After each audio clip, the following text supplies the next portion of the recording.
Hi everyone, my name is Panji and I'm a musician. I live in London currently and I work in film.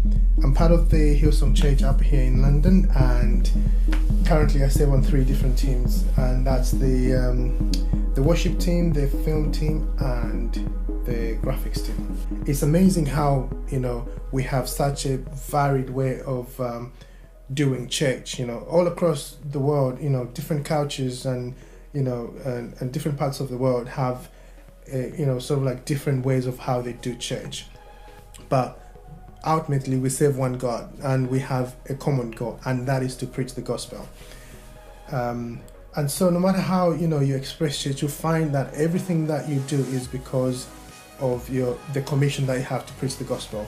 So what I found is that it's sometimes difficult for someone to commit to serving at church when they are not clear as to why they are doing what they're doing.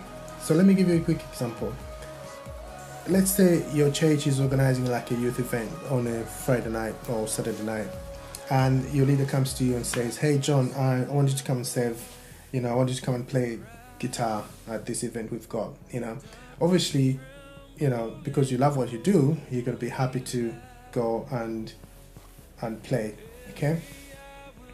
But if you don't know why the event is happening, you're not going to be able to fully commit. The other way this could go is, if your leader came to you and said, there's a lot of gangs in this area, and we've decided that we want to put up an event, that will bring the youth together.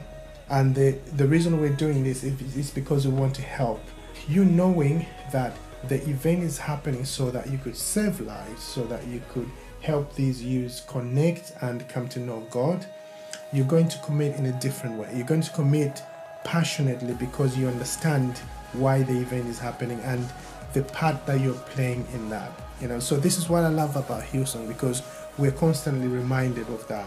Everything that we do, we have a core vision as a church, but from that also, everything that we do has a goal. At the moment, we don't have our own building, so we hire out a theater, and we have our Sunday services in a theater, and we have 4 services on the Sunday.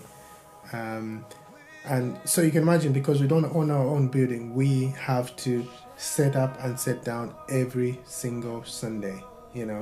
I'm sure some of you have the luxury of having your own buildings, and therefore you can turn up and just turn things on, plug in and play, and walk away. So praise God, you've got that. But for us, you can see how it can be a challenge to be able to manage that. But again, just going back to what I said, if people understand exactly why you're doing what you're doing, commitment is not an issue. So I'm sure we all agree that we serve an excellent God, and throughout the Bible you'd see how he puts so much attention to certain details that just reveals the creative nature and the beauty of his creation. And if you're given so much creativity, it's almost a waste if you're not going to sort of work to your greatest potential in your expression of your love and passion for God. We have no excuse but to be creative and to be passionate and to be excellent in what we do. And the biggest factor to us being excellent in what we do is time management. And I don't have to convince you on this. That if you give yourself enough time to prepare yourself, organize yourself, you're gonna do great. No doubt about that.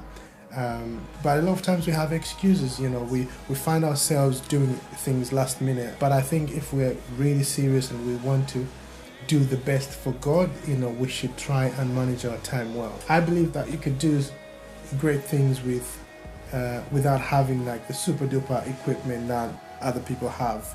And I think it just comes down to what we were saying before. Having really good time management means you're learning your equipment and you're really using it to the max.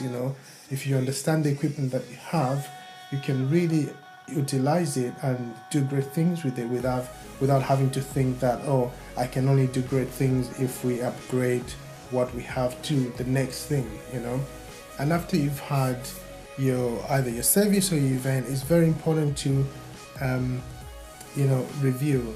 And the two reasons why you'd want to review, I think it's very important that people that are giving so much of their time and effort to doing these things, they get appreciated. And reviewing is one. It creates that opportunity where you could say to the team, say, well done, we did this well, we did that well. And the second part of that is it's a good environment to then review things that could have been done better. Commit to serving, knowing that you're saving lives, not knowing that you're making good music or you're making good films, but you're saving lives in what you're doing. God bless you.